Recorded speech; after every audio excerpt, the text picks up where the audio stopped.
Maintenant, nous allons commencer. Tout le monde connaît déjà les thèmes. Le thème de notre rencontre, c'est le réveil. Le réveil est le thème de la rencontre de ces 3 jours.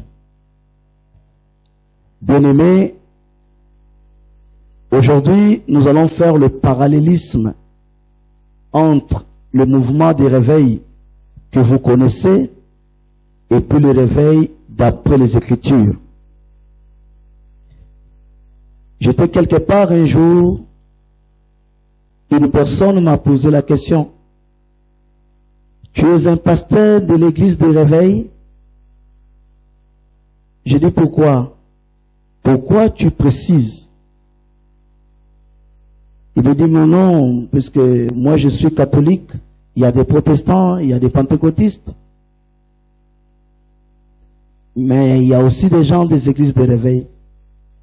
Je lui ai posé la question à cette personne: qu'est-ce que tu as, ou bien quelle est la chose qui te permet à identifier facilement les églises de réveil? Il m'a répondu: bon, vous êtes trop chaud, il y a un peu le bruit chez vous, les gens chantent trop, il y a la musique, il y a la joie, les gens chantent, vous chassez les démons, et on voit souvent vos noms à l'union, un pasteur a volé, un pasteur a violé. En général, c'est un peu ça. Vous pouvez faire cette expérience avec moi, demander à plusieurs personnes comment reconnaître une église de réveil. Posez seulement cette question aux gens. Vous allez obtenir les éléments que je viens à peine de préciter. C'est le bruit, c'est la chaleur, c'est chasser les démons. C'est comme ça qu'on identifie le réveil.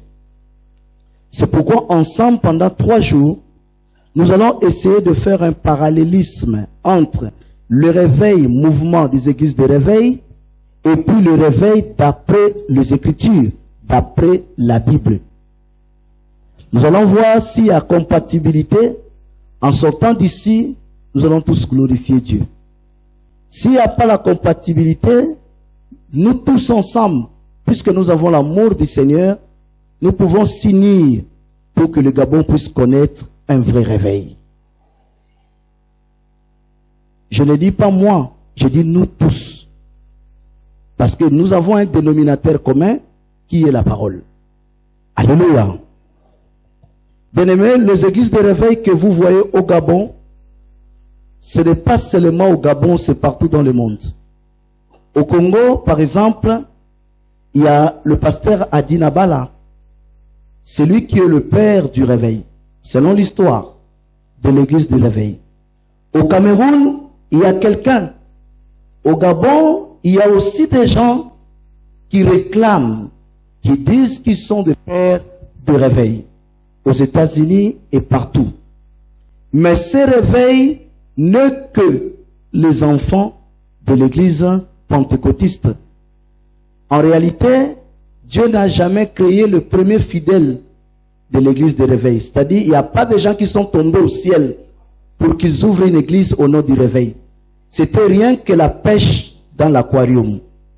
Cela veut dire, les pasteurs de réveil ont pêché leur premier fidèle à l'église pentecôtiste.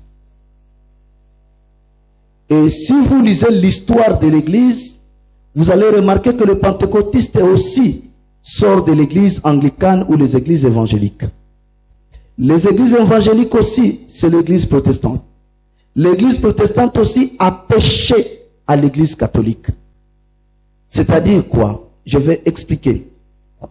Lorsque le Seigneur est venu, il a trouvé les Juifs adorer leur Dieu d'après la loi de Moïse dans des temples et dans des synagogues. Il a formé ce que vous appelez sa religion, le christianisme, ou bien notre religion. Mais bien aimé, le premier fidèle, tous, ils étaient des Juifs. Si vous lisez Actes chapitre 2 ou chapitre 3, vous allez constater plus le jour de la Pentecôte, la Bible dit, ne sont pas-ils tous des Galiléens? les 120, les premiers disciples de Jésus, tous, ils étaient des Galiléens. Donc, c'était des Juifs. Cette église a commencé à l'an 33 selon le calendrier grégorien. Le calendrier que nous avons à la maison, c'est le calendrier du pape Grégoire de l'église catholique. C'est à l'an 33 que l'église a commencé selon le calendrier grégorien. Le Christ est parti, il a laissé son église, dont Pierre était le pasteur, Paul était l'apôtre. Vous connaissez l'histoire de cette église. À cette époque, le monde était sous domination romaine. Donc c'est l'Empire romain qui dominait le monde. Et comme l'Empire romain était puissant et vaste, dans certains territoires, Rome, dans sa politique, établissait des gouverneurs. Il avait un gouverneur en Judée, Rome avait son gouverneur en Galilée. Il a laissé les Juifs vivre selon leurs rites religieuses, respecter leurs lois de Moïse, ça n'embêtait pas la politique. Mais lorsque la nouvelle religion est née, le christianisme, Rome a vu en danger une forme de menace. C'est toujours les gens qui sont proches du pouvoir qui combattent toujours le nouveau mouvement. Ça a toujours été comme ça. Les Saint-Andrins, les responsables des églises à l'époque, les sacrificateurs, ils avaient une très bonne relation avec la politique. C'est comme ça que la persécution de l'église a commencé.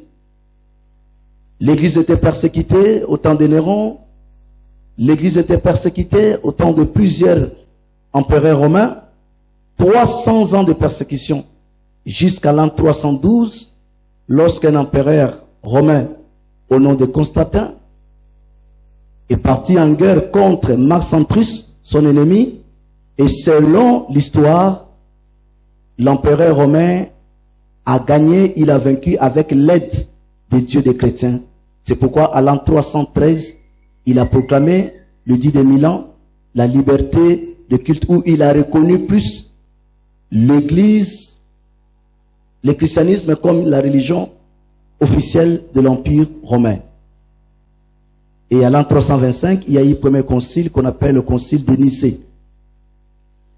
Depuis l'an 325 jusqu'en 1500, l'église était dirigée, ou bien le monde était dirigé que par cette puissance nouvelle religion qui était née.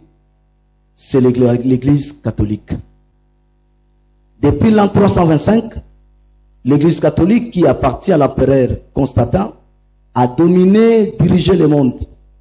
Jusque dans les années 1500, Dieu a suscité un homme, un prêtre catholique au nom de Luther. Luther n'avait pas commencé une église au nom des protestants. Luther n'avait pas une église dénominationnelle. Il était comme nous, moine catholique, mais il était contre le comportement du pape. En lisant la Bible, il a constaté que la doctrine catholique avait beaucoup de virus. Le pape à l'époque vendait les indulgences, la prière était payante, pour entrer au paradis les gens payaient. C'est comme ça que Luther a écrit les 95 thèses de Luther. Il a demandé la réforme à l'église catholique. Il a demandé que le pape ne soit pas l'autorité suprême de l'église, quelque chose qu'il avait raison. Et il y a eu un slogan qu'on appelle Sola Scriptura, qui veut dire seules les Écritures. L'église catholique a commencé à persécuter Luther. Les gens ont commencé à appeler cette nouvelle religion le protestant. Ils n'ont pas apporté une église au nom des protestants. C'est parce qu'ils ont simplement protesté contre un système. On a commencé à les appeler des protestants. Bien aimé, ce mouvement se répandit jusqu'à ce qu'il y ait un homme au nom de Zwingli, celui qui a apporté le mouvement évangélique. Et il n'a pas pu propager cela, mais il y a eu encore un homme, Calvin, né en Lyon, celui qui a amené l'église anglicane. Après, il y a eu encore d'autres mouvements, comme John Wesley, celui qui a amené l'église méthodiste. Et après, nous avons connu d'autres mouvements, maintenant aux États-Unis d'Amérique. Parmi ces mouvements, nous avons le mouvement pentecôtiste. Et après le mouvement pentecôtiste, nous avons maintenant un dernier mouvement que nous connaissons tous, ce qui est même la base de notre thème, c'est le réveil. Alléluia. J'ai essayé en quelques lignes d'une manière rapide vous montrer seulement que les églises de réveil que vous voyez sont des enfants directs de l'église pentecôtiste. Selon l'histoire de l'église, ils sont nés de l'église pentecôtiste. C'était qu'une pêche dans l'aquarium. Et l'église pentecôtiste aussi est née de l'église protestante ou les églises évangéliques. Ainsi de suite. Mais nous ne sommes pas là pour parler de réveil, parler des autres pasteurs, parler des autres églises. Les gens vont nous taxer comme une bande de personnes qui sont là pour critiquer. Mais nous sommes là pour vous parler ce soir de réveil dans la Bible. Et ensemble, nous allons faire maintenant le parallélisme entre les églises de réveil que nous avons aujourd'hui et les réveils d'après les Écritures. Le réveil dans la Bible, c'est une promesse. Je vous dis, il y a une promesse qui annonce la venue d'un réveil. C'est biblique. Un mouvement ne peut pas impacter le monde sans que Dieu au préalable puisse déjà voir ou prédire. C'est pourquoi ensemble, moi et vous, nous allons lire le livre de Matthieu chapitre 25. À partir du premier verset, pour que nous confirmions que le réveil est effectivement une promesse qui est biblique. C'est dans la Bible que Dieu parle du réveil. Elle est dans la Bible, le réveil. Chapitre 25. Oui. Oui, rapidement, à haute voix, s'il vous plaît. La Bible dit, oui. Alors, le royaume des cieux sera semblable à 10 vierges qui, ayant pris leurs lampes, allèrent à la rencontre de l'époux. 5 d'entre elles étaient folles et 5 sages. Les folles, en prenant leurs lampes, ne prirent point d'huile avec elles, mais les sages prirent avec leurs lampes de l'huile dans des vases. Comme l'époux tardait, toutes s'assoupirent et s'endormirent. Au milieu de la nuit, on cria, voici l'époux, allez à sa rencontre. Alors, toutes ces vierges se réveillèrent et préparèrent leurs lampes. Les folles dirent aux sages, donnez-nous de votre huile, car nos lampes s'éteignent. Les sages répondirent, non, il n'y en aurait pas assez pour nous et pour vous. Allez plutôt chez ceux qui en vendent et achetez-en pour vous. Pendant qu'elles allaient en acheter, l'époux arriva. Celles qui étaient prêtes entrèrent avec lui dans la salle de noces et la porte fut fermée. Plus tard, les autres vierges vinrent et dirent, Seigneur, Seigneur, ouvre-nous. Mais il répondit, je vous le dis en vérité, je ne vous connais pas. Veillez donc, puisque vous ne savez ni le jour ni l'heure. Amen, amen. Amen. Est-ce qu'on peut acclamer pour la parole du Seigneur? On peut acclamer pour moi. Je suis animé. J'ai demandé si on peut acclamer pour la parole du Seigneur.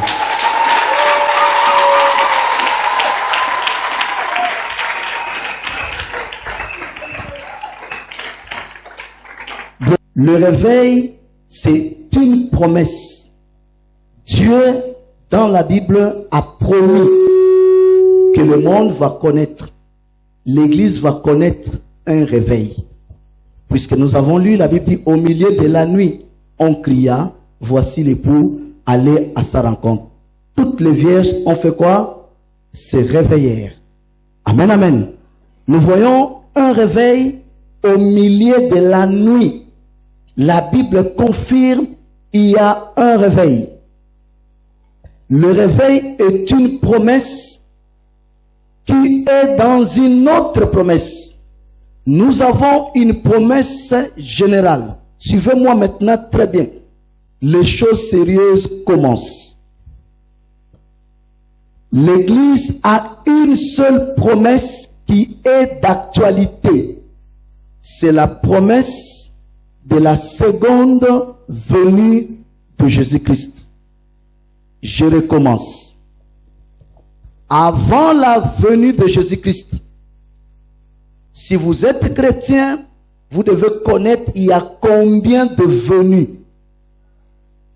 Il y a eu la première venue de Jésus-Christ qui avait pour but mourir et expier nos péchés. Cette venue-là, c'est déjà passé, c'est de l'histoire. Et tous les prophètes qui ont précédé Jésus ont annoncé la première venue. Actes des Apôtres, chapitre 7, verset 52. Écoutez vous-même. Lesquels des prophètes, donnez-moi un seul prophète dans la Bible. Vos pères n'ont-ils pas persécuté? Tous ont connu la persécution. Ils ont tué ceux qui annonçaient d'avance la venue du juste. La venue. Qui est ce juste? Jésus-Christ. Il s'agit de quelle venue que le prophète annonce? Lequel des prophètes? Donc tous les prophètes ont été persécutés, maltraités, tués. Le dénominateur commun de tous ces prophètes, c'était annoncer la première venue de Jésus-Christ. Acte chapitre 3, verset 24. C'est le dénominateur commun d'abord des premiers prophètes. Ils ont annoncé la première venue. Verset 24. Oui. Tous les prophètes qui ont successivement parlé depuis Shemuel ont aussi annoncé ce jour-là. Tous les prophètes. Vous allez remarquer que nous avons de faux prophètes aujourd'hui. Tous les prophètes, sans exception, leur dénominateur commun, c'était annoncer un jour, annoncer un homme. Cet homme, c'est Jésus-Christ.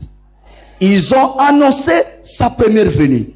Jésus est né, il est mort, il a accompli le but de sa première venue. Avant de partir, il a ouvert une nouvelle promesse pour l'église.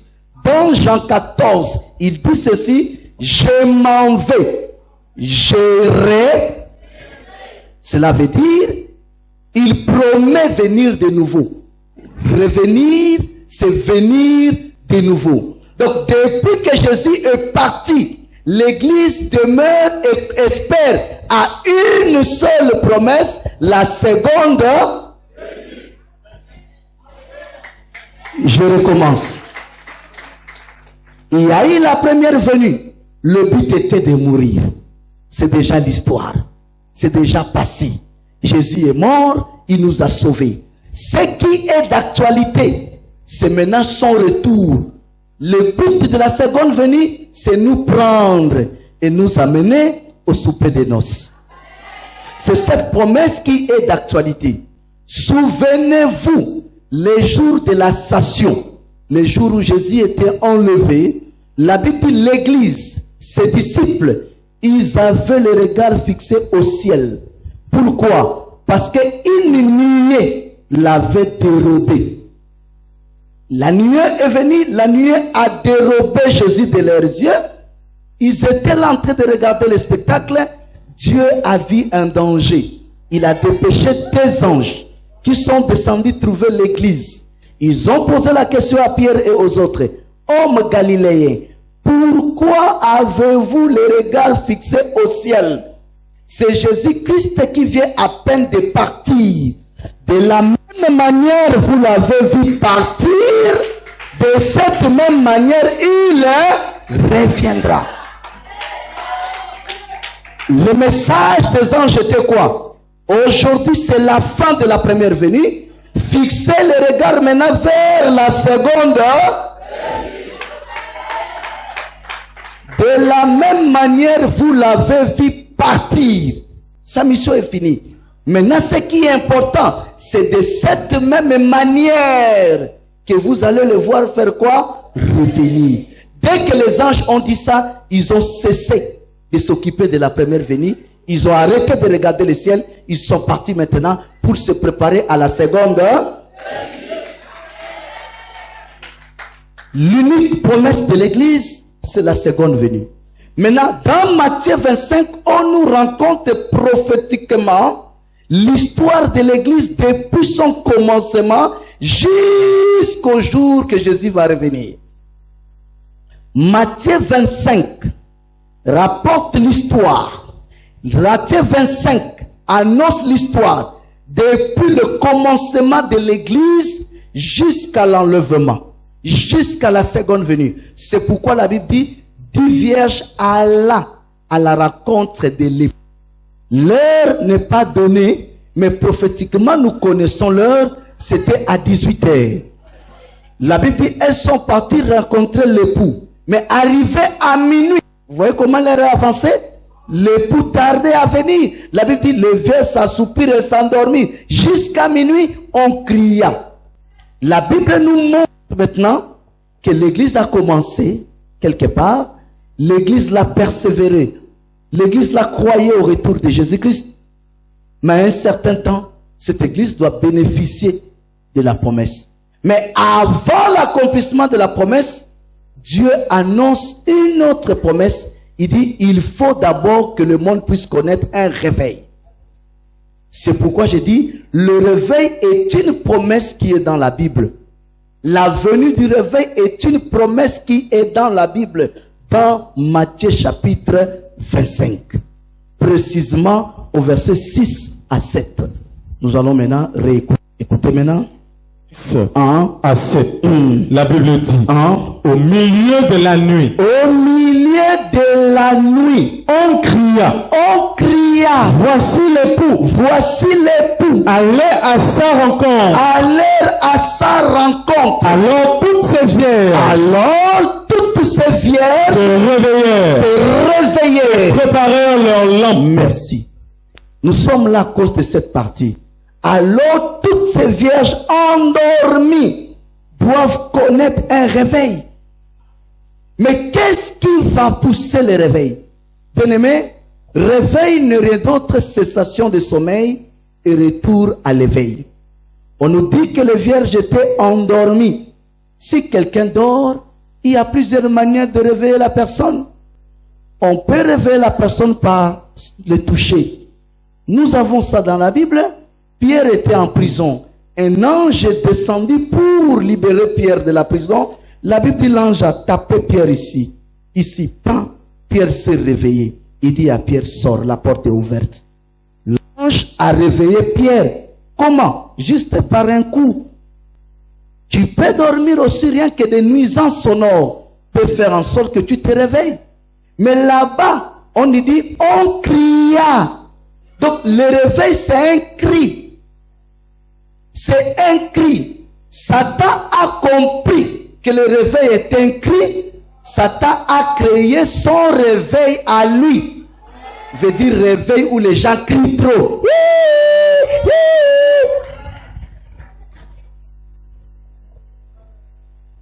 Suivez-moi très bien.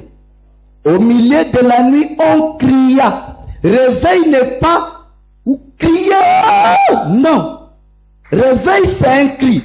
Le cri, par définition, c'est un son puissant et perçant, émis par une voix. Donc, quand on dit on cria, donc il y a eu un son puissant, perçant, émis par une voix, soit d'un homme, soit d'un animal.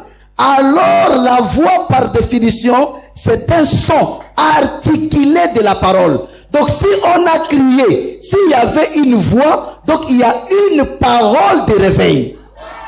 Quelle est la parole de réveil? Quelle est la voix du cri? Quelles sont les paroles du cri? C'est les paroles du cri qui fait le réveil. C'est les paroles de la voix qui fait le réveil. On cria. Ce n'est pas ouh! Les vierges se sont réveillés. Criez ouh! Aucune vierge peut se réveiller. Il faut des paroles de cri. On cria, 2 points. Voici l'époux, allez à sa rencontre. Si le Gabon a connu un réveil, forcément le Gabon doit connaître les paroles du cri. Si le Congo a connu un réveil, forcément le Congo doit connaître les paroles du cri. On a crié. Réveil ne veut pas dire nuisance sonore. Réveil, c'est les paroles d'un cri. Ce n'est pas un cri à vide. Parce qu'il y a cri à vide. Moïse descend de la montagne. Josué lui dit, il y a la guerre dans le camp. Moïse dit, ce n'est ni un cri de vainqueur, ni un cri de vaincu. Ce sont une bande de gens qui sont là seulement en train de chanter. Moïse n'a pas reconnu les paroles de victoire. Parce que le cri, c'est un son puissant, certes, émis par une voix. Si c'est la voix d'un homme, retenez que la voix, par définition, c'est un son articulé de paroles. Quand on dit voix, il y a des paroles. Et quand on a crié, quand tu as une voix, forcément, il y a des paroles de la voix. Et la Bible vous met 2 points. Voici l'époux, allez à sa rencontre. Sans les paroles de la voix, sans les paroles du cri, donc le Gabon n'a pas encore connu le réveil. Vente d'huile, vente de l'eau en l'église n'est pas réveil. C'est seulement du commerce. Un pasteur qui prêche la vérité, son église sera vide s'il n'ajoute pas vente de l'eau. S'il n'ajoute pas vente de l'huile. Ça, c'est juste un moyen de commerce. Ce n'est pas ça le réveil. Le réveil est dans Matthieu 25. Ce qui fait en sorte que la Vierge endormie puisse prendre l'état du commencement. Puisque réveil veut dire cessation du sommeil et retour à l'éveil. Donc avant qu'elle dorme, elle était éveillée. Elle a simplement dormi. Mais avant de dormir, elle était éveillée. Réveil, c'est le ramener à l'état du commencement. Donc ramener l'église comme l'église primitive. Baptiser comme l'église primitive. Prêcher comme l'église primitive. Chanter comme l'église primitive. Faire tout comme l'église primitive. Ramener les choses à l'état du commencement. C'est pourquoi la Bible nous a rendu un service. La Bible dit, on cria 2 points. Voici l'époux. Allez à sa rencontre. Nous allons maintenant analyser les paroles du cri. Voici l'époux. L'église est remplie des intellectuels plus que moi. Voici en français veut dire désigner quelque chose qui est proche de l'auditeur, c'est-à-dire de la personne qui parle. C'est différent de voilà. Voilà désigne quelque chose qui est éloigné de l'auditeur, c'est-à-dire de la personne qui parle. Si vous regardez prophétiquement voici et voilà, vous allez directement comprendre le voici de Matthieu 25.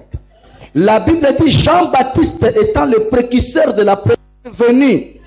Pendant qu'il baptisait les gens, il a vu Jésus venir vers lui.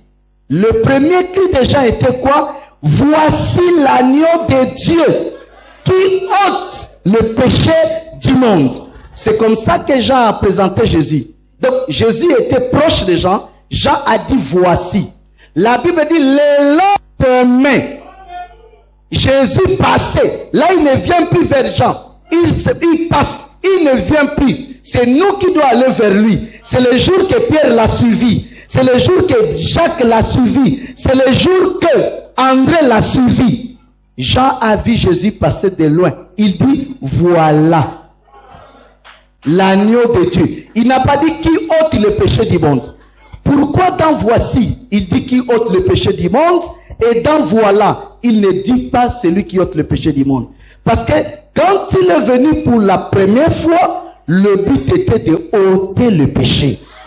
Quand il vient pour la seconde fois, il ne vient pas ôter, il vient chercher quelqu'un.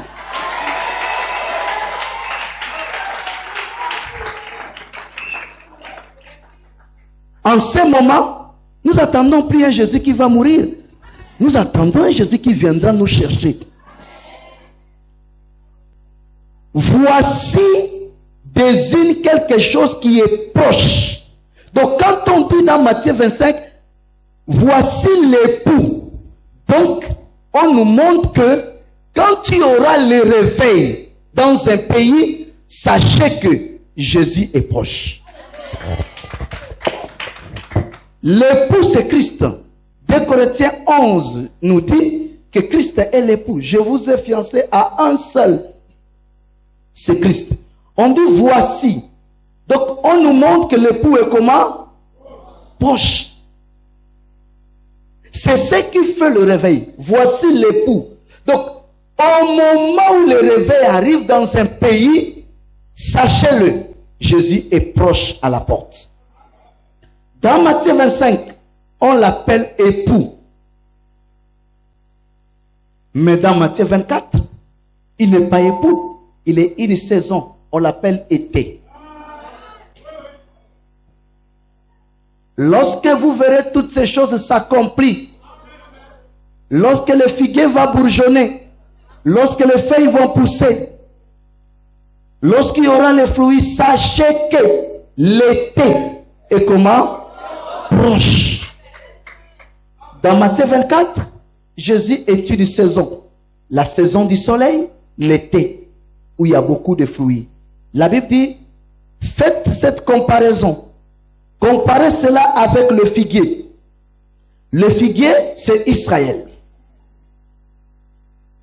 Jésus dit dans Matthieu 24, lorsque vous allez voir le figuier qui avait perdu ses feuilles, qui a eu un coup, il dit lorsque les feuilles vont pousser et que les branches vont devenir tendres, il faut savoir que l'été est comment? Est proche. Le figuier, c'est Israël. Israël avait perdu ses feuilles. Lorsque l'arbre perd ses feuilles, donc l'arbre n'a plus l'ombre.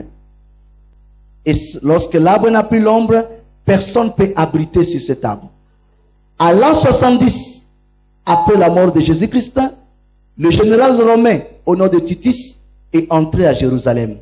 Les temples étaient détruits. Les Juifs étaient éparpillés dans le monde entier. Israël avait tout perdu. Même non Israël était effacé, non Jérusalem ne résistait plus. C'est la cause de la guerre israélo-palestinienne. Les Juifs, au temps de l'empereur Adrien, ils étaient déportés, chassés de leur terre. Le figuier a perdu ses feuilles. Le figuier a perdu ses branches. Mais la prophétie dit ceci: lorsque vous allez voir le figuier reprendre ses feuilles, lorsque les branches vont devenir tendres, sachez maintenant que l'été est proche. En 1948, 3 ans après la Seconde Guerre mondiale, un État d'Israël est né. Les Juifs du monde entier ont commencé à retourner dans leur pays, donc le figuier a bourgeonné. Selon la prophétie, nous ne pouvons pas recevoir Jésus-Christ au même moment qu'Israël. Il faut d'abord que l'Église parle pour que Jésus descende maintenant sauver ses frères. Parce que la prophétie dit il avait aveuglé Israël pour un temps, afin que le salut vienne vers les Gabonais. Cela veut dire, si les Juifs retournent dans leur pays, il faut d'abord qu'ils attendent que le peuple de Dieu qui sont au Gabon soit d'abord enlevé. C'est comme Joseph en Égypte. Il ne pouvait pas se révéler à ses frères devant les Égyptiens. Les Égyptiens, c'est nous. Joseph est le frère de Ruben. Joseph est le frère de Dan. Joseph est le frère de Juda. Joseph est le frère de Lévi. Mais il est devenu notre gouverneur. Il est devenu notre bénédiction parce qu'il a du bleu. Ses propres frères l'ont vendu. Il est devenu une bénédiction pour les Égyptiens. Mais il y a un temps que Dieu a fixé que son Joseph doit sauver ses frères en se révélant à eux. Quand le temps était arrivé, la demande de Joseph était simple. Il a dit à tous les Égyptiens de rester seuls avec ses frères. De même, quand Christ va se révéler à Israël, l'Église doit quitter la terre. Alléluia. Et en 1948, nous voyons que les Juifs du monde entier ont commencé à faire leur retour en Israël. La Bible dit, sachez-le que l'été est comment? Proche. Si vous lisez Apocalypse chapitre 3, Vous allez remarquer à partir du verset 20. On peut lire cela rapidement. Oui. La Bible dit, au verset 20, voici, je me tiens à la porte. Je me tiens à la porte. Et je frappe. Si quelqu'un entend ma voix et ouvre la porte, j'entrerai chez lui, je souperai avec lui, et lui avec moi. S'il vous plaît, Église, suivez-moi très bien. Dans Apocalypse, Jésus écrit des lettres aux 7 églises. La dernière église parmi les 7, c'est laquelle? Laodicée. C'est dans cette église, Jésus dit, voici maintenant, je me tiens où? À la porte. Et je frappe. Si quelqu'un attend ma voix et qu'il ouvre, je entrerai et je ferai quoi? Je souperai. Alors, ce même Jésus avait dit pendant qu'il était encore sur la terre, il a dit à ses disciples, ça c'est notre dernier repas que nous allons partager ensemble. Le prochain repas, ça ne sera pas sur la terre. Ça sera où? Mais comment c'est Jésus qui a dit le prochain repas c'est au ciel? Dans Apocalypse, il dit encore, je souperai. Alors, en bon français, souper, c'est le repas du soir. Donc, il ne s'agit pas d'Israël, il s'agit de l'église. Donc, souper que Jésus est en train de parler, il s'agit de souper de noces qui se trouve dans Apocalypse 19, où l'épouse est enlevée, il va maintenant au mariage avec Christ. Aimé dans le Seigneur. Le réveil, c'est un cri qu'on attend à minuit. Et ce cri a ces paroles. Voici l'époux. Voici, c'est désigner quelque chose qui est proche. Donc quand on dit voici l'époux, donc Jésus est proche. Si le réveil est dans un pays, donc nous devons savoir que le Seigneur est proche. Nous devons prêcher aux gens que le Seigneur est maintenant plus proche de nous. Ça, c'est la première des choses. La deuxième des choses, voici l'époux, allez. Ça ne s'arrête pas là. Maintenant, on ajoute allez. Où? À sa rencontre. Suivez-moi attentivement, bien-aimés. Allez à sa rencontre. Ce sont des paroles de réveil. Allez à sa rencontre. On demande aux vierges de se réveiller pour aller rencontrer l'époux.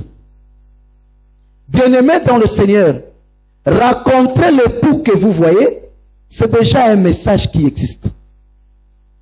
Dans 1 Thessaloniciens chapitre 4, verset 17, c'est là où la Bible nous parle de la rencontre entre l'époux et l'épouse. Si quelqu'un peut nous rendre ce service, lire ce passage.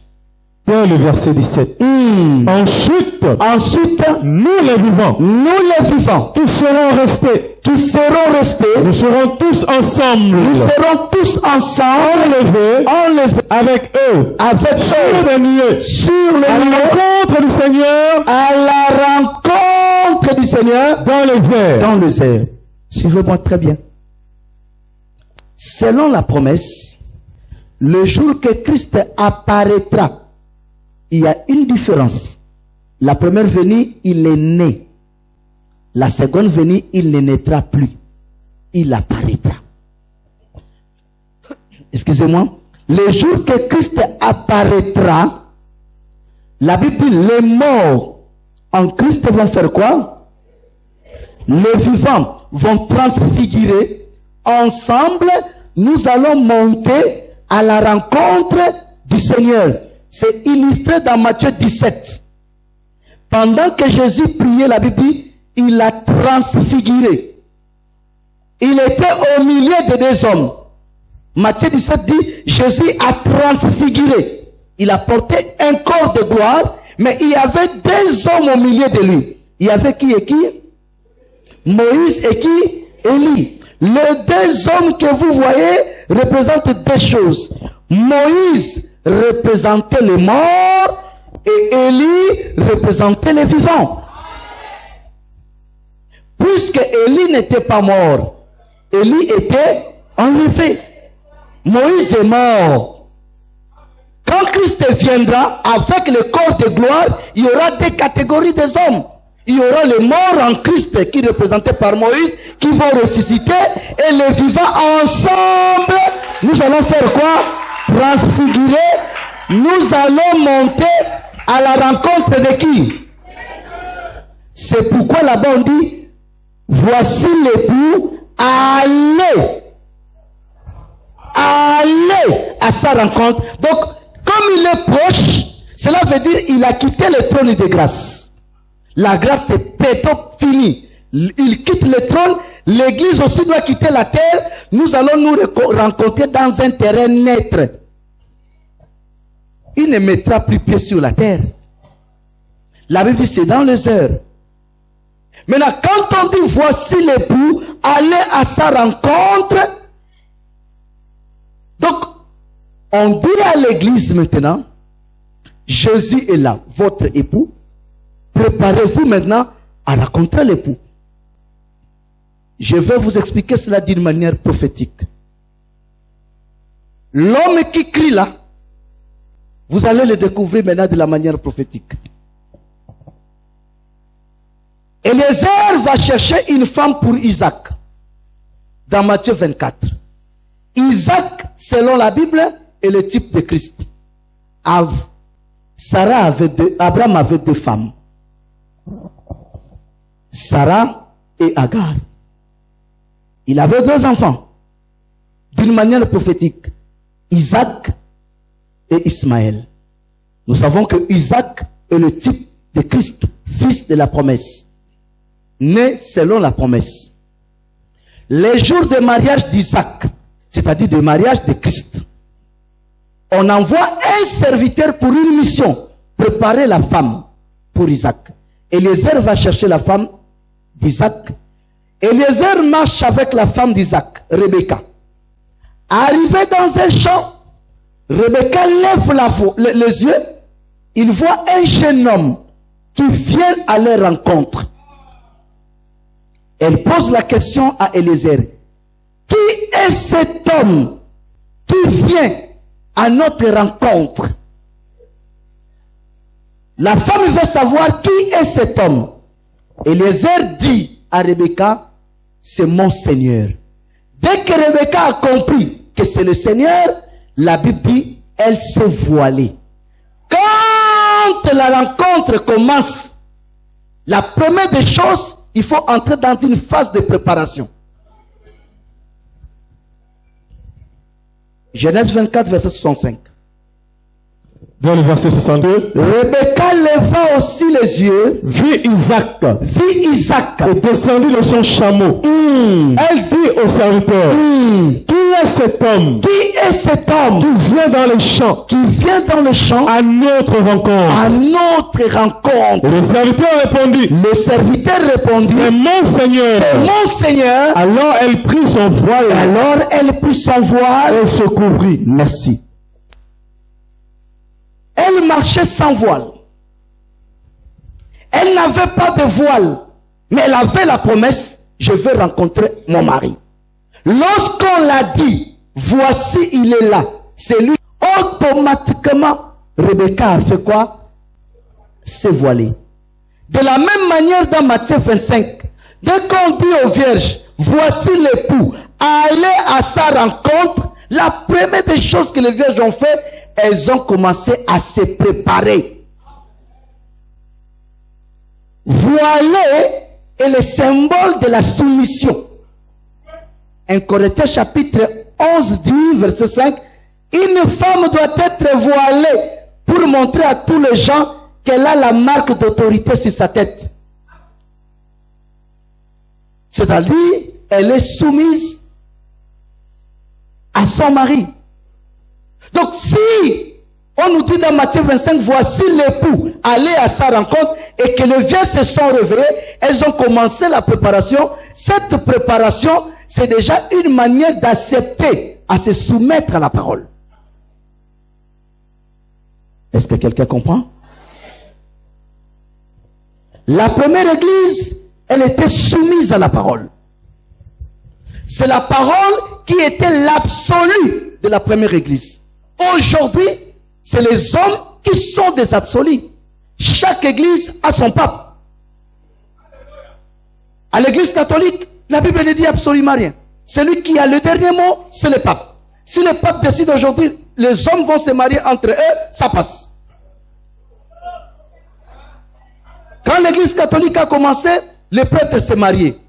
Tout d'un coup, un bon matin, l'église a décidé, ils ne vont pas se marier. Il ne tient pas compte de ce que dit la Bible. Il tient compte de la décision du pape. Parce que concile, c'est une réunion des évêques du monde entier, convoquée par le pape pour prendre une décision collégiale pour l'avenir de l'église catholique. Et tout ce qui est doctrine dans l'église catholique sont des décisions de concile. Et aujourd'hui, nous avons des catholiques en miniature. Chaque église a son pape. Un homme qui a le dernier mot. Alors, dans l'église du Seigneur, l'absolu, ce n'est pas un humain, l'absolu, c'est la parole. Donc, quand il y a le réveil dans un pays, sachez-le maintenant que la préparation commence comment? Quand les gens vont commencer à accepter que la parole devienne leur absolu. Rebecca a accepté mettre le voile pour dire que Isaac soit élevé, je sois abaissé. Signe de soumission. Regardez l'église primitive. Il y a eu un sérieux problème à cette église. Pierre a péché Corneille. Ça n'a pas plu à Jacques. Ça n'a pas plu à Thomas. Ça n'a pas plu à toute l'église. Comment Pierre peut entrer chez un païen au nom de Corneille? L'église était fâchée.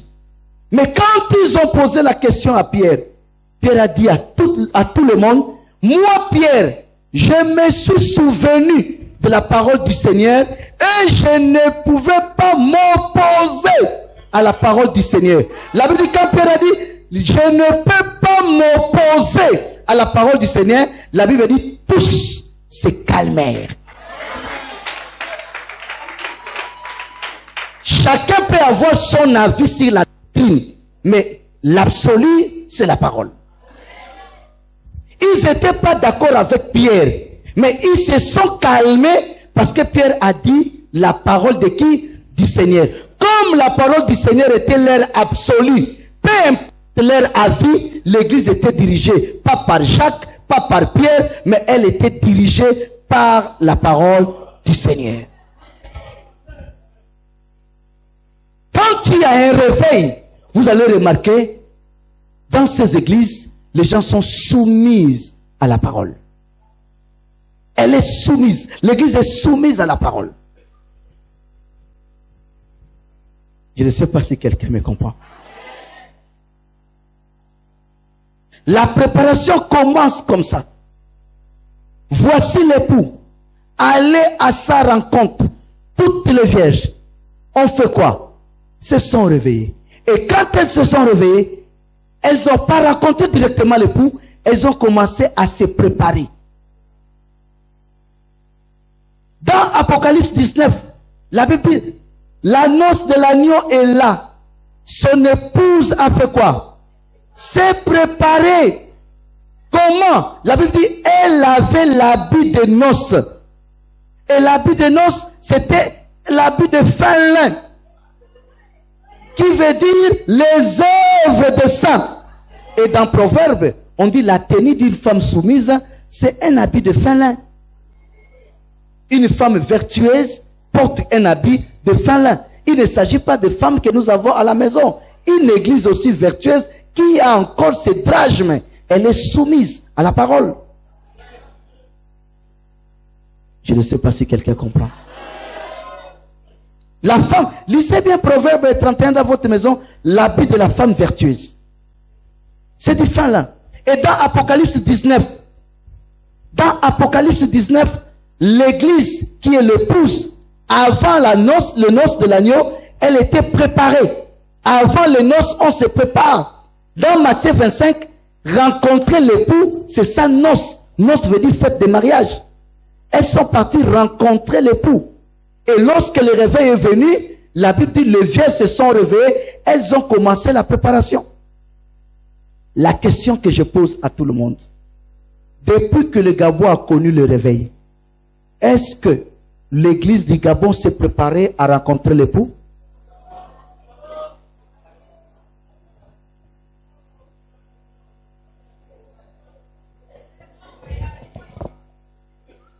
C'est juste une question que je pose. Depuis, j'ai lu le documentaire, j'ai suivi le documentaire, c'est en 1985, selon le témoignage, que le Gabon a connu le réveil. Ce que moi j'ai vu. Le père de réveil témoignait, comment Port-Gentil, Libreville, Franceville, ce mouvement a impacté le pays, c'est bien. Depuis 1985 jusqu'à aujourd'hui, s'il faut que nous puissions faire un bilan, est-ce que, après ces mouvements de réveil, l'église, elle est prête, l'église du Gabon, à rencontrer le Seigneur? Parce que le réveil, c'est aller à sa rencontre. Pour rencontrer le Seigneur, on passe par une phase de préparation. On ne peut pas voir Assyrus sans passer par la préparation. Assyrus est le type de Jésus. Esther est l'image de l'église. Elle n'était pas du royaume de Mède et Perse. Elle était juive. Normalement, Esther ne devait pas être la femme de l'empereur ou du roi Assyrus. Normalement, nous, on ne peut pas être la femme de Jésus. Nous sommes des nations comme Esther était juive. Elle a caché sa nationalité. Mais elle est devenue femme comment? On a remplacé Vachi. Vachi, c'est Israël. Et pour remplacer Vachi, le roi avait publié un édit. Et l'édit était publié dans toutes les langues, envoyé dans toutes les provinces. L'édit du roi, c'est la parole qui est publiée, prêchée au Gabon. Pourquoi? On veut trouver une femme pour Jésus au Gabon. Mais vous allez remarquer, lorsque toutes les vierges étaient rassemblées, avant de rencontrer le roi Assyrus, il fallait passer par une phase de préparation. On a mis toutes les vierges sous surveillance et sous préparation. Qui était le maître? Qui préparait? Ce sont des eunuques. On ne peut pas rencontrer Assyrus sans préparation. On ne peut pas rencontrer l'époux sans préparer. C'est pourquoi dès qu'on a annoncé, voici l'époux, allez à sa rencontre, tout se réveille et chacune a commencé à préparer sa lampe. Il y a eu directement cessation de sommeil. On prend conscience maintenant. On commence à se préparer à rencontrer Jésus. Les aventures finies. Puisque sommeil que vous voyez, bien aimé, il y a des gens qui sont dans la salle qui se posent une question, mais le prophète n'a pas parlé du sommeil. Qu'est-ce que sommeil représente?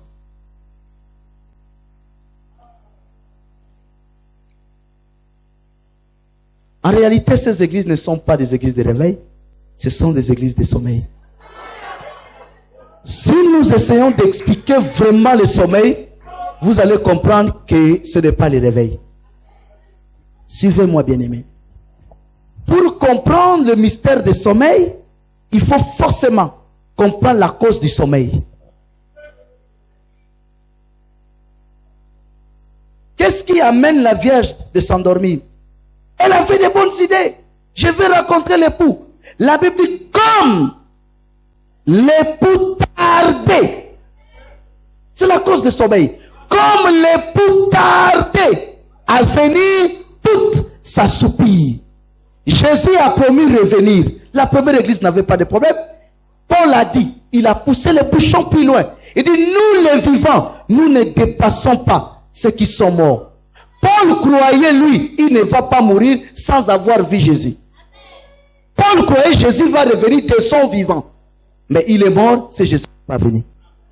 Depuis que Jésus nous a promis, Jésus ne vient pas. Comme l'époux tardait à venir, tout s'assoupit. Alors, pour comprendre le mystère de l'assouplissement et du sommeil, il faut aller dans Exode 32.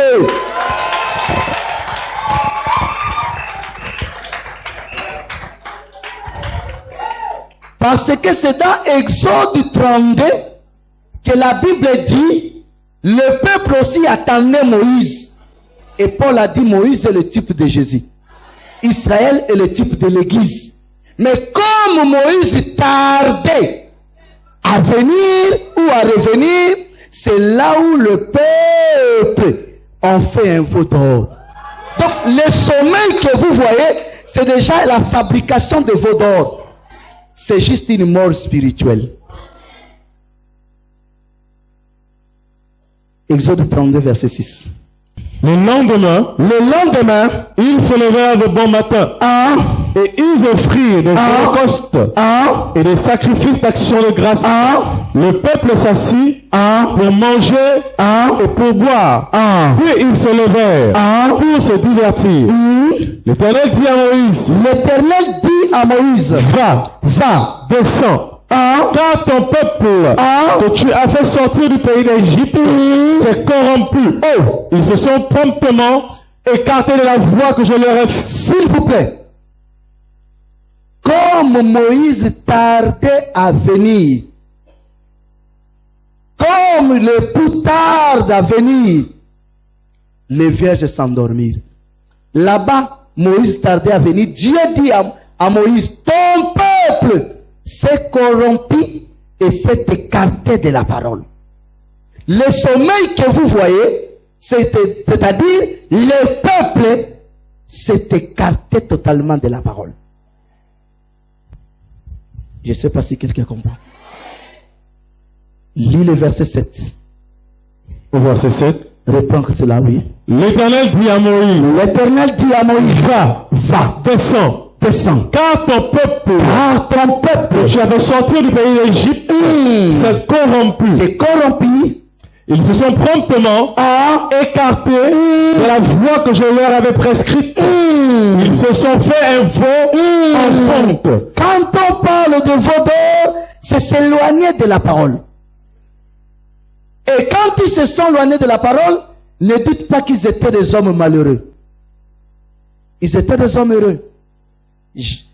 Étienne dit, quand ils ont fait le veau d'or, ils se réjouissaient de l'œuvre de leurs mains. Aujourd'hui, l'œuvre de main de Dieu, c'est la parole.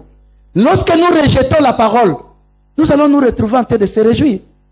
Quand Moïse est descendu, il a trouvé un peuple en train de chanter. Mais il chantait quoi? Puisqu'il s'était déjà écarté de la parole. Quand on s'écarte de la parole, on remplace la parole par l'œuvre de notre main.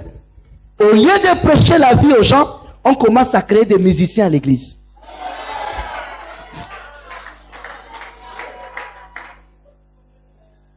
Le Saint-Esprit est remplacé par les baffles. Reçois. Pourquoi? Parce que la Bible dit, tout d'un coup, vient du ciel un vent impétueux. Lui, il crée son vent.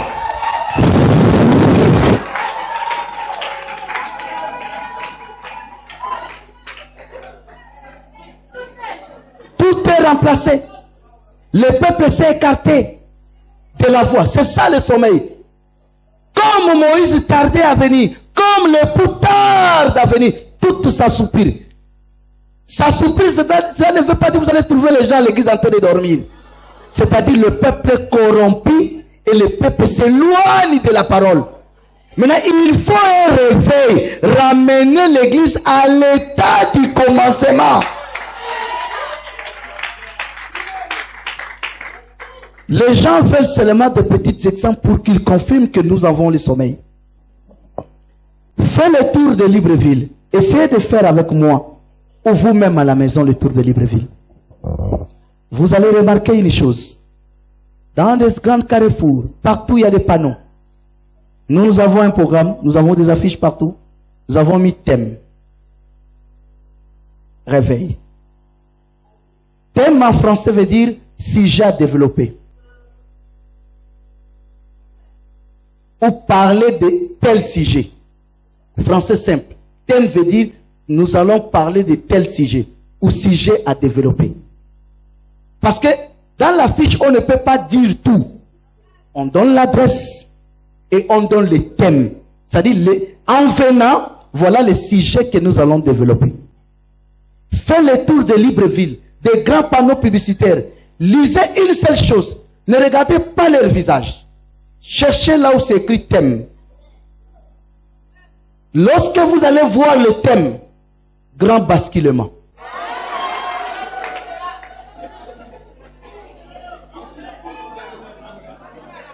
Dernier assaut. Carnage de ceci. Nuit de carnage. Retour à l'envoyeur. Alors, retour à l'envoyé, c'est un ex-thème de Nganga. Le Nganga ne l'exploite plus. Parce que le pasteur l'exploite trop. Autrefois, lorsqu'on fréquentait un Nganga, si tu as un fusil nocturne, première question que le Nganga te pose, tu veux un retour? Maintenant, nous, quand on vient à l'église, Dieu nous dit, quand tu as un fusil nocturne, à moi la vengeance.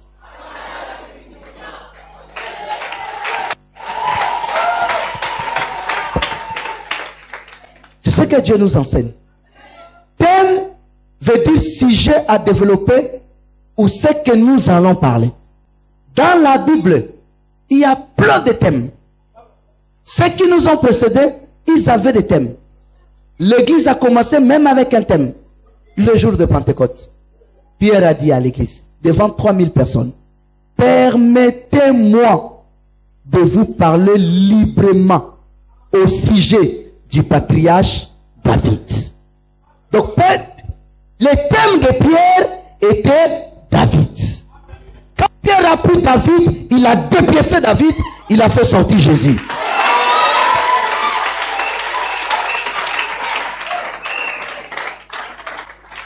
Quand Paul a pris Abel, il a dépiécé Abel, il a fait sortir Jésus. Quand Paul a attrapé Sarah, il a dépiécé Sarah, il a fait sortir l'église.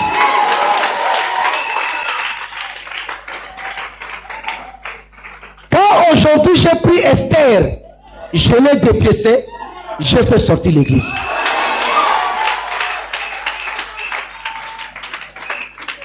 Basculement total, tu vas faire sortir qui? Nuit de carnage, tu vas faire sortir qui là-bas?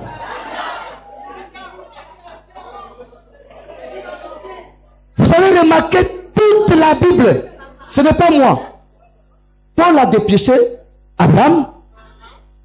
Paul a dépiécé Jacob. Si nous connaissons aujourd'hui que Isaac est le type de Christ, c'est Paul. C'était son thème. Vous ne verrez jamais lettre écrite à l'Éphèse. Lettre écrite aux Éphésiens. Ça existe dans la Bible, c'est toujours comme ça. Éphésiens, Romains, Philippiens. Pourquoi ça? C'est-à-dire, on n'adresse pas à un pays, on adresse au peuple qui vit dans le pays. Les Éphésiens sont des habitants d'Éphèse, comme les Gabonais. C'est-à-dire, quand Paul s'adresse aux Éphésiens, c'est comme ça s'adresse aux Gabonais. Et quand Paul s'adressait aux Éphésiens, aux Corinthiens, il prend Pierre, il prend par exemple Abraham, il les dépièce, il fait sortir Christ. C'était ça son thème. Et aujourd'hui, lorsqu'on s'adresse aux Gabonais, on prend quel thème? Rien que par le thème, vous allez comprendre, le Gabon n'a pas le réveil. Tous les thèmes tournent tout autour de l'argent, mariage, le sorcier, ceci, cela, la prospérité, l'élévation, tout autour de ça. Alors le réveil, c'est voici l'époux, aller à sa rencontre. Bien-aimé, une autre chose, le témoignage. Le secret de la croissance numérique est dans la Bible et aujourd'hui, c'est le témoignage.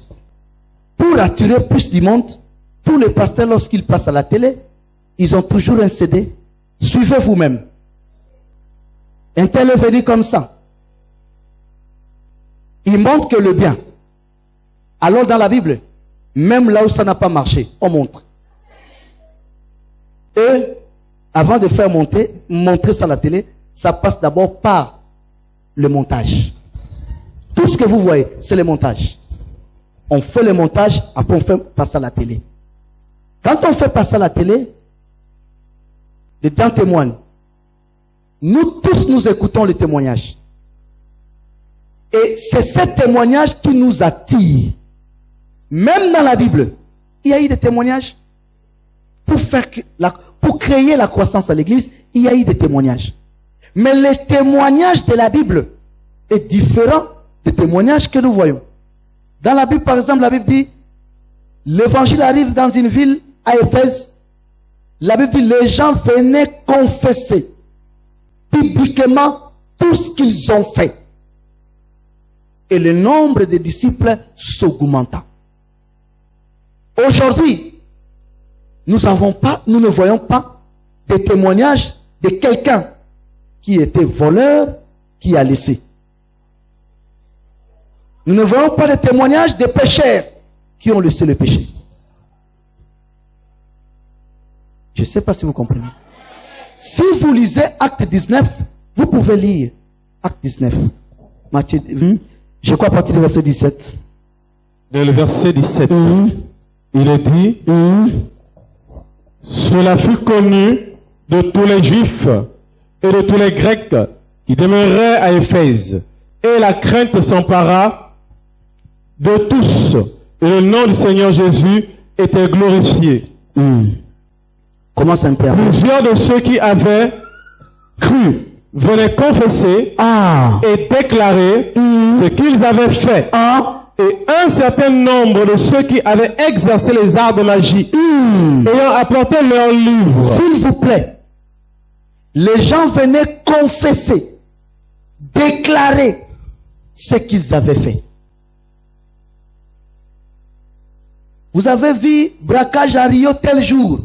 C'était moi. Oui, nous voulons voir des choses comme ça à la télé. La police ne m'a jamais arrêté, mais c'était moi. J'ai écouté le pasteur prêcher, mon cœur est touché. Aujourd'hui, je donne ma vie à Jésus. On ne voit plus ça. Les gens qui témoignent, c'est des gens qui ont avorté, qui continuent à avorter, c'est eux qui témoignent à l'église. Des gens qui pillent l'État, la caisse de l'État, c'est des gens qui témoignent à l'église. Des gens qui volent, c'est eux qui témoignent. Alors autrefois, le témoignage, ce n'était pas ça. Les gens venaient confesser publiquement. Aujourd'hui, nous voyons même des magiciens qui passent à l'église, qui font des témoignages. J'étais grand magicien, j'ai tué autant de personnes. Bien-aimés, avez-vous vu dans la Bible un magicien qui est devenu pasteur? Pourquoi quelqu'un qui était magicien Nganga, dès qu'il s'est converti, il devient directement prophète? Pourquoi ils ne deviennent pas des frères simples? Simon le magicien était baptisé. Quand il voulait devenir apôtre, Pierre a dit que tu es maudit. Donc tu n'as pas changé. À Éphèse, nous voyons des gens confesser. La Bible dit, ceux qui ont exercé la magie ont apporté leurs livres. On a brûlé ça publiquement. On n'a jamais vu un de ces magiciens devenir pasteur. Il est resté frère ex-magicien à l'église. Mais quand vous voyez lundi, il était magicien, mardi il devient prophète, il a simplement changé de métier. Il est toujours magicien ou changeait seulement la forme. Bien-aimés, si nous comparons l'église primitive et le réveil que nous avons aujourd'hui, je vous dis, il n'y a pas la compatibilité. La Bible dit, Simon a raconté, c'est Jacques qui dit, il dit, Simon a raconté comment Dieu a jeté le regard vers les nations pour choisir du milieu d'elles un peuple qui doit porter son nom. Ce que Simon a raconté est compatible à ce que les prophètes ont dit et à ce qui est écrit. Aujourd'hui, ce que nous racontons n'est même pas compatible à ce qui est écrit. Je ne sais pas si vous avez compris. Acte 15, 13. cessé de parler, Jacques prit la parole. Jacques prit la parole et dit, oh mon frère, écoutez-moi. Simon a raconté comment Dieu a d'abord jeté les regards sur les nations pour choisir du milieu d'elles un peuple qui porta son nom. Et avec cela s'accordent les paroles des prophètes. Des choses que Simon raconte s'accordent avec ce que les prophètes ont dit. Aujourd'hui, ce que les gens racontent ne s'accorde pas avec ce que la Bible dit. Je ne sais pas si quelqu'un comprend. Simon a raconté. Et Jacques dit, ce que Simon a raconté s'accorde. Ce qu'un prophète doit raconter doit s'accorder à ce que la Bible dit. Ce que l'Église dit doit s'accorder à ce que Christ a dit. Élisabeth était l'image de l'Église. Zacharie, son mari, était l'image de Christ. Élisabeth a dit aux gens, mon enfant, mon fils, s'appelle Jean. Tout le monde n'était pas d'accord. Il dit comment? Cette femme n'est pas bien. Dans notre famille, nous sommes des Lévites. Aucun homme, aucun de nos descendants a porté le nom des gens. On attrape Élisabeth, mauvaise femme, on l'amène chez son mari Zacharie. Le mari ne parlait pas. Le mari était muet, mais il entendait. Papa, tu as une mauvaise femme. Ce qu'elle a fait, tu ne peux pas imaginer. Elle donne l'enfant le nom des gens. Alors, dans la lignée des Lévites, aucun enfant porte le nom des gens. Le mari ne peut pas parler. Il demande simplement une tablette. Il dit, donnez-moi une tablette. On lui donne une tablette. Il écrit Jean et son nom.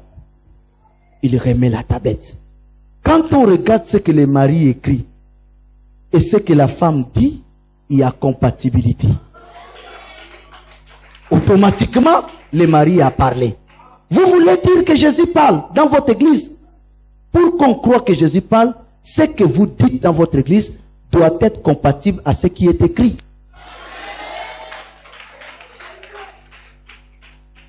Là-bas, c'était écrit Jean. Elle aussi a dit Jean. Nous, quand nous regardons, ce qui est écrit et ce qu'on prêche, il n'y a pas la compatibilité. Bien-aimé, on ne peut pas appeler ça réveil. Retenez d'abord pour le premier jour aujourd'hui, le réveil, c'est le cri. Et le cri a ses paroles, les paroles du cri. Allez dire à ceux qui ne sont pas là que le prophète a dit le cri à sa parole.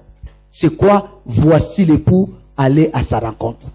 Voici, ça nous montre quelque chose de proche. Donc lorsqu'il y a le réveil, c'est-à-dire l'époux est proche. Aller à sa rencontre, c'est comme Isaac a rencontré Rebecca. Et Rebecca a posé la question à Eliezer. Qui est ce jeune homme qui vient à notre rencontre? Dès qu'on l'a dit que c'est ton mari, c'est mon Seigneur, c'est Isaac, Rebecca a mis le voile. Alors Paul dit le voile est le signe de soumission chez la femme pour montrer qu'elle dépend d'une personne. Aujourd'hui, la préparation commence d'abord lorsque l'homme ou l'église décide de se soumettre à la parole. On ne peut pas parler de réveil si on n'est pas soumis à la parole. L'église doit être soumise à la parole du Seigneur. Si elle n'est pas soumise à la parole, elle n'est pas éveillée. Puisque réveil, c'est ramener l'église à l'état du commencement. Voici l'époux aller à sa rencontre. Elles sont arrivées dans la salle pour rencontrer l'époux. La Bible dit, elles étaient éveillées avant de dormir. Elles étaient éveillées. Les églises éveillées c'est l'église primitive. L'église de Paul, c'était une église d'éveillés. L'église de Pierre, c'était une église éveillée. Après cela, il y a eu le sommeil. Sommeil, c'est s'éloigner de la voix de Dieu. Sommeil, c'est s'écarter de la parole. Et maintenant, lorsqu'on dit réveil, c'est-à-dire cessation de sommeil, retour à l'éveil. Ramener l'église à l'état du commencement. Qui n'est pas d'accord que le Gabon puisse avoir des églises comme l'église primitive? C'est pourquoi nous avons donné des exemples, en commençant même par des petites choses comme le thème. Rien que le thème que nous voyons à gauche, à droite, vous allez remarquer, ce n'est même pas des thèmes bibliques. Alors dans la Bible, tous les thèmes ramenés à Christ, ramenés au mystère de l'église. Aujourd'hui, le thème ne sauve plus. Tous les thèmes, Tom Mugabe va démissionner. Ça, c'est quel thème? Quel thème à l'église? Tom Mugabe va démissionner. Tom Mamadou Kassama arrive. Ça, c'est quel thème? Ça, c'est quel thème? Bien-aimé, rien que le thème nous montre qu'il n'y a pas le réveil. Parce que quand l'église est éveillée, l'église primitive a commencé à prêcher, et Pierre a pris un thème, c'était David. Pierre avait prêché sur Joël. Amen, amen. Paul a prêché sur Moïse, il a prêché sur tous ces hommes. Il nous a expliqué tout. Mais aujourd'hui, ce n'est plus ça. Bien-aimés, retournons à la vraie parole. Les vierges folles, je vais finir par là. Les vierges folles, les vierges sages, bien-aimés, on les reconnaît qu'à minuit. C'est à minuit, quand tu as le réveil, que l'état de chacun se manifeste. La Bible dit, les sages prirent leurs lampes. Elles ont préparé leurs lampes. Elles avaient une provision de l'huile. Elles ont allumé leurs lampes. Les folles ont dit, à minuit, nos lampes, elles n'ont pas dit, je corrige l'erreur. Il y a beaucoup de gens qui croient que les vierges folles n'avaient pas de lampes. Non, elles avaient des lampes.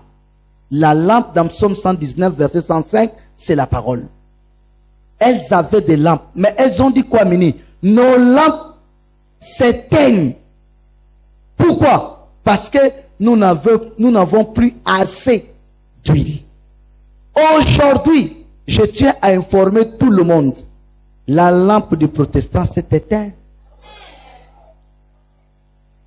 Protestant, au XVIe siècle, avait une lampe. Au XVIe siècle, protestant que vous attendez, au XVIe siècle, elle avait une lampe. Sola scriptura, devise de Luther, seules les Écritures. 95 thèses de Martin Luther. Dans les 95 thèses, il veut le réforme de l'Église catholique. L'autorité suprême, c'est Jésus-Christ, c'est la parole. Le pape n'est pas l'autorité suprême. On les a appelés protestants parce qu'ils ont protesté. Aujourd'hui, je vous informe, inutile de les appeler protestants. Ça ne sert absolument à rien. Puisque ils ont protesté contre l'Église catholique, aujourd'hui ils font des messes ensemble, qu'on appelle messes écuméniques. La cause qui a fait sortir Luther de l'Église catholique, les catholiques n'ont jamais changé. Ils font toujours le purgatoire. Mais les protestants marchent ensemble avec eux. On ne peut plus les rappeler protestants. Un opposant qui entre au gouvernement, on ne peut plus l'appeler opposant. Je ne sais pas si vous comprenez. Protestants, ils protestaient contre l'Église catholique. Et ils ont protesté pourquoi? Il y a 95 thèses. En aucun jour catholique a accepté dire que j'avais tort, je change ça. Mais aujourd'hui, ils marchent ensemble. Ils ont formé une union. C'est-à-dire, la lampe des protestants est déjà éteint. Pentecôte, c'est lui qui a dit pour la première fois. Oh, les dons spirituels, c'était dans la Bible. Protestant, c'est bien. Nous avons protesté, mais nous avons oublié une chose. Les miracles, la guérison, c'est biblique. Nous devons ramener ces faits. C'est là où est né un mouvement pentecôtiste. Des gens qui ont cru aux vraies guérisons. Aujourd'hui, Pentecôte est organisé. Pentecôte est devenu une dénomination. Le repère des sorciers, c'est l'église pentecôtiste. C'est l'église pentecôtiste qui a commencé pour la première fois à dévoiler la sorcellerie. C'est-à-dire, tu entres chez les pentecôtistes, tu es sorcier, ça sort par une prophétie. Aujourd'hui, si tu es sorcier, l'église où tu peux prier à l'aise, c'est l'église pentecôtiste. Je ne sais pas si vous comprenez. Leur lampe commence à faire quoi? S'éteindre. Lorsque le réveil que vous voyez a commencé au Gabon, l'argent ne disait rien au pasteur. Ta fille mariée un pasteur, c'est une honte dans la famille. Des gens qui marchent pieds nus, des gens qui ont raté la vie. Ça, c'est quel type de gens? L'unique chose, ils rêvent un certain salut qui n'existe pas. Lorsque l'évangile de prospérité quitte les États-Unis, frappe le premier pays qui a reçu cet évangile, Nigeria, Ghana, le pasteur commence à montrer plus le salut, mais le bien maintenant. Bien-aimé, il n'y a plus de réveil. Ils sont tombés. Ils sont dans la politique. Ils mangent l'argent. Ils sont arrivés. Ils ont des jets. Ils ont l'argent. Ils ont ce qu'ils veulent. Mais l'œuvre de Dieu, personne ne peut l'éteindre.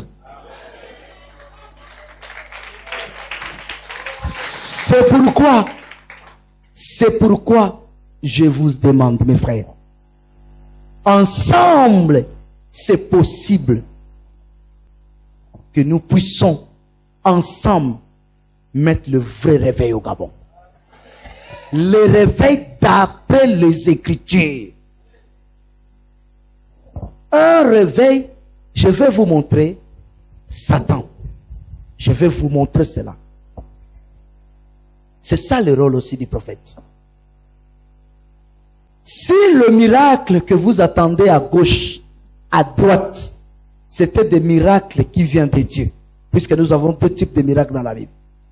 Nous avons des miracles que Paul a opérés à l'école de Tyrannis, des miracles authentiques, et nous avons des miracles que Paul a dénoncés à Thessalonique, des miracles mensongers.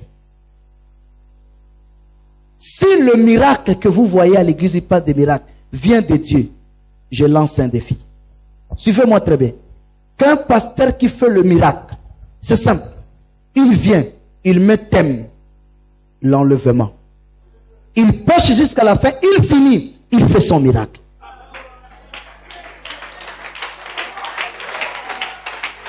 Je ne suis pas contre le miracle. Je suis contre ce qu'il prêche. Si le miracle est vraiment avec toi, c'est vraiment Dieu qui opère chez toi. Prêche, thème, le salut. Tu as fini ton thème pendant 30 minutes. Tu dis maintenant l'heure de miracle commence. Il ne peut pas le faire. Pourquoi? Celui qui leur donne le miracle ne peut pas accepter ça. Parce que s'il prêche le salut, les gens seront comment? Sauvés. C'est pourquoi ils viendront qu'avec des thèmes grand basculement. Il ne peut pas amener un thème qui peut sauver. Il ne peut pas. Le Paul faisait des miracles. Jésus faisait des miracles. Mais il ne prêchait pas le thème, l'élévation. Il arrive, il prêche le salut. On amène le malade, il guérit les malades. Jésus parcourait des villes, des villages, enseignait et prêchait la bonne nouvelle du royaume des cieux. Et conjonction. Et guérissait toute maladie et toute infirmité. Il ne prêchait pas la guérison. Il prêchait le royaume et guérissait. Prêchait le royaume, guérissait aussi.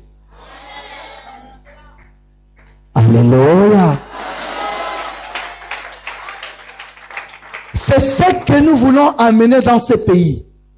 Nous prêchons la vérité, nous prêchons le salut et nous voyons la puissance de Dieu. C'est seulement ça, mes frères. C'est pourquoi on vous a appelé. Nous ne vous avons pas appelé pour dire un tel est faux, un tel est vrai, pour dire vous et nous ensemble, nous pouvons apporter le réveil dans ces pays. Nous sommes qu'au premier jour. Que le Seigneur vous bénisse.